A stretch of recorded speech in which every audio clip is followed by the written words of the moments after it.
Hello and welcome back, everyone, to Legacy of the Duelist on Rocket Rabbit Commentaries. And in this episode, we're continuing on with the Frames campaign with Blood Sheperd versus Ghost Gal and Battle of the Siblings.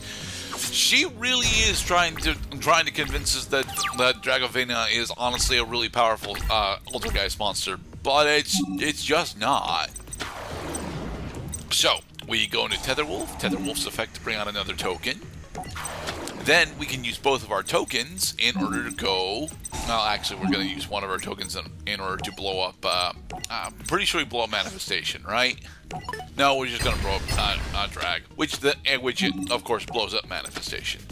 I should have gone into Great Fly. Yeah, I should have gone into Great Fly. Oh, well. In any case, we are one strong battle phase away from eliminating Ghost Gal from contention. Manifestation, in order to put Manifestation back into her hand. Send Manifestation to the graveyard to special summon the Shriki. And here's where Annotations remarks that this duel is much, much easier than it's fucking supposed to be. Because Ghost Gal keeps discarding her own cards instead of actually doing the things resources. that Altergeist is supposed to do. Altergeist is actually a relatively powerful control archetype as well as a relatively powerful link climbing archetype. And in this duel, she's just refusing to do both of those things. Well, good. All the easier for us to win then. Yes. Boom, we win. Tetherwolf, then Megaraptor, and then Dracosac. We actually had 62 there, to but we the decided not to phrase. go for it. Oh well. No, Friend or Foe is the next fight, and yeah, Dragvirian, TG Hyper Librarian, and Phonon Pulse Dragon. Yeah, like all the rewards that we got from there specifically imply that the Ghost Gal shifts over to a Synchro Heavy archetype. And she didn't. She just stayed on Altergeist. So, what was the point of this story match? I don't know. Anyway, Varis versus Blood Sheperd. This is probably one of the more hype duels in the anime, but I wouldn't fucking know because I've not actually watched it. But Varis actually coming out as a secondary protagonist at this point against Blood Sheperd, who's probably corrupted by Windy at this point, to be perfectly honest. I saw you were checking out your Dark Arm Dragon there, also known as the DAD. Yes. Varis can very easily get into Dark Arm Dragon with any successful Link play, because he ends up going into Link 3s a lot. He's got Triple Burst. He's got Twin Triangle Dragon. What other Link 3s does he actually have right now? Actually, he does. Gumball Dragon. Topologic Gumball Dragon is actually his second strongest monster, right behind Warlord Savage Dragon.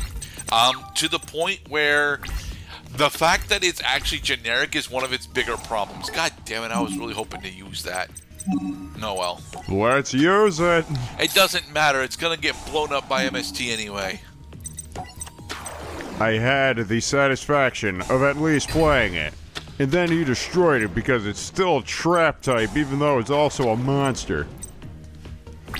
Okay, so Tetherwolf attacks my NS Rocket Dragon and sacrifices token in order to gain 800 attack points. Dang it. Well, isn't it nice that we know well the strategy of our opponent because we were our opponent just one duel ago? Kind of. You see, we didn't actually use a Tetherwolf's attack boosting during the game that we played as him, mostly because it didn't make sense for us to do so. So. Okay. All right, so we got one dark monster in our graveyard. The weird this continues to be true to this day is that Dark Arm Dragon still remains like one of the more peculiar Nomi conditions. Is it's not looking for 3 or fewer dark monsters. It's not looking for 3 or more dark monsters. There have to be exactly 3 dark monsters in your graveyard. If you have too few, you can't summon him. If you have too many, you can't summon him. But once you got him on the field, had you the win. ability to go into Dark Arm Dragon that turn and just didn't do it. Oh well. Because you could have sent the link monster. You could have sent the link materials. They're called link materials, right? Yes. Because the game usually Yu-Gi-Oh uses the word material to refer to any monster that is included as part of a fusion summon, a synchro summon, an Ixie summon, or a link summon, but not ritual summons, as I recall. I think ritual materials are called tributes. Because Ritual Raven and the Jins very specifically refer to themselves as ritual material. Okay, so they do use so the word material is just a blanket term for any card that is used as part of a summon, except tribute summons. Tribute summons still call them tributes. Tributes do still call them tributes. However, the mechanics are still effectively identical, and I don't. Ooh, I know that the retrains of Gren Maju to Aiza very specifically read the stats of the tributed monsters. So I'm not entirely sure. I was going somewhere with that. I promise. I forget where it was though. That it uses the word tributed, the past participle of the verb to tribute, because Yu-Gi-Oh used to say offer this monster as a tribute, they just shortened it to just tribute the monster, to put a monster from the field into the graveyard. Damn it, we were supposed to win this turn. No. Varis doesn't have access to Gagaga Cowboy, so he wasn't gonna win off of this play. But we can go into a Bomber Dragon or a Gumblar Dragon. I think that what we should probably be specifically doing is probably going into Load or Sword. All we need is Gagaga Cowboy. But we're going to go into Triple Burst anyway. Who's your daddy? And there. Because two heads are better than one. It's double the pleasure and triple the fun. Alright, now we banish two dark monsters in our graveyard. We blow up each of his two cards, and we win, because you can use DAD as many times as you want, as long as you can pay the cost. Yep. And this is why Dark Arm Dragon ruled Yu-Gi-Oh! For at least 1 or 2 formats, as I recall. It was actually 2 years, because Dark Arm Dragon comes out in Phantom Darkness, and it is a meta strategy, switching up its component pieces all the way until about halfway through 5Ds, to the point where it is still actually a popular deck, if not necessarily one of the top tier decks in Edison format.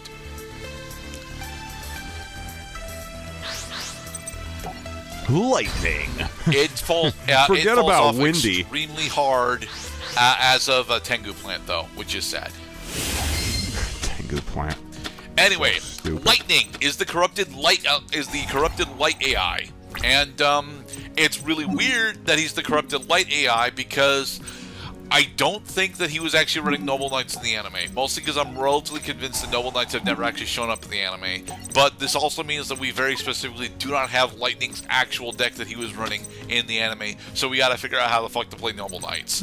Opening with Caliburn is actually really nice for us, because it means that we have the ability to get not only our equip strategies out and available relatively nicely, but it also gives us a little bit of a life point lead.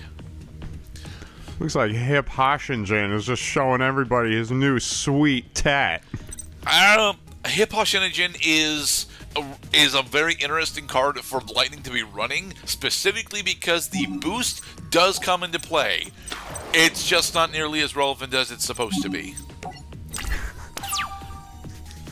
Now, the reason why we didn't go all the way off is because King Arturigus doesn't actually have any way to interact with our opponent, and Spectre is running the Arrow Mages. Thankfully, he didn't immediately explode on us, so we could attempt to beat him this turn. Yeah, people usually don't win on people usually win on their own turns. They do not typically win during their opponent's turns. And since it is our turn, that means there's a good chance he's not about to win right now. Okay, so do we swing now?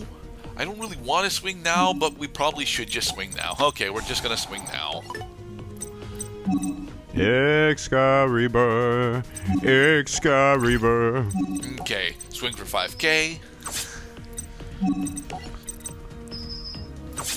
Gawain.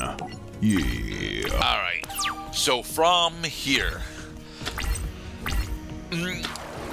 goes into Lone Fire and Lone Fire into Bergmont, right?